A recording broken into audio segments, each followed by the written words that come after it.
এখন আমরা দেখতে পাচ্ছি কি যে একটা সন্দেহ সংশয় তৈরি হয়েছে। এই যে রাষ্ট্র ক্ষমতা বা ক্ষমতার চেয়ারটা এমন অদ্ভুত যে এটা মানুষকে আবার আলোকিত করে, আবার কাউকে কাউকে পুড়িয়ে ফেলে। আমরা এই যে গত হয়ে যাওয়া অন্তর্বর্তী সরকারের বেশ কজন উপদেষ্টাকে দেখলাম যারা একসময় টকশো কাঁপাতেন। এর মধ্যে উল্লেখযোগ্য ব্যক্তিবর্গ তারা টকশোতে ঘোষণাই দিয়েছিলেন মানে দীর্ঘদিন ধরেই যে তারা যদি দায়িত্ব পান তাহলে অনেক কিছু করবেন, সুশাসন নিশ্চিত করবেন। কিন্তু রাষ্ট্র ক্ষমতায় গিয়ে কি দেখলাম, তারা তাদের যথাযথ দায়িত্বটি পালন করতে পারেননি। আবার এখন ক্ষমতা ত্যাগ করার পর দেখছি তারা বয়ান দিচ্ছেন যে আমি এই কারণে পারিনি, আমি পদত্যাগ করতে চেয়েছিলাম, আমি তো আসলে এটা চাইনি।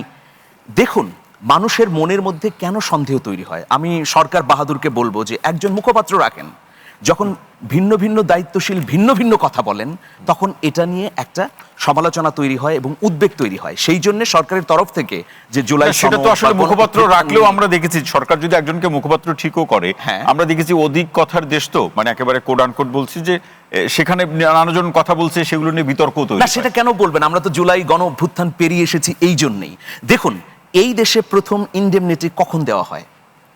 রক্ষী বাহিনীর হত্যাকাণ্ডের বিচার যেন না হয় সেই জন্য প্রথম ইনডেমনিটি দেওয়া হয়। এবং দেখেন, প্রেসিডেন্ট জিয়াউর রহমান যে নির্বাচনের আয়োজনটি করেছিলেন 1979 সালে, সেই নির্বাচন সব রাজনৈতিক দল আওয়ামী লীগ ছাড়া একটা মুখ্য দাবি ছিল যে রক্ষী বাহিনীর বিচারটি করতে হবে। সেই বিচার কিন্তু হয়নি। এরপর আপনি দেখুন যে 90-এর গণ অভ্যুত্থানের পর 3 দলীয় যে রূপরেখা হয়েছিল, যে জোট হয়েছিল 82 থেকে 90 পর্যন্ত, এই সময়ে 350-র বেশি মানুষ শুধু রাজনৈতিক কারণে হত্যাকাণ্ডের মুখোমুখি হয়েছিলেন। সেই বিচার হয়নি, 3 দলীয় জোটের রূপরেখা মানা হয়নি। এরপর দেখুন তত্ত্বাবধায়কের ব্যাপারে কি হয়েছে, তত্ত্বাবধায়ক শেখ হাসিনা এসে ধ্বংস করে দিলেন। সুতরাং মানুষের মনের মধ্যে কিন্তু এই সন্দেহটা আছে যে রাজনৈতিক দল তার প্রতিজ্ঞা থেকে সরে যাবে, এবং আমরা সেটাই কিন্তু প্রতিনিয়ত দেখছি। সেই প্রসঙ্গ বিশেষ করে সিআরসি বা সংবিধান সংস্কার পরিষদের যে এটা আমি বলি বলুন, আমরা নতুন বাংলাদেশে কি চাই? আলাপ আলোচনার ভিত্তিতে, সমঝোতার ভিত্তিতে।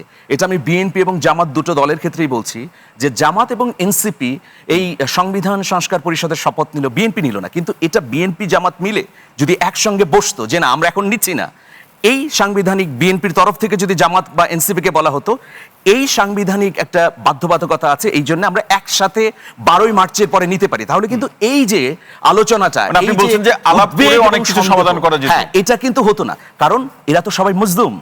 গত 16 বছর এরা একসঙ্গে রাত কাটিয়েছে, জেলখানায় ছিল, গুম ঘরে ছিল।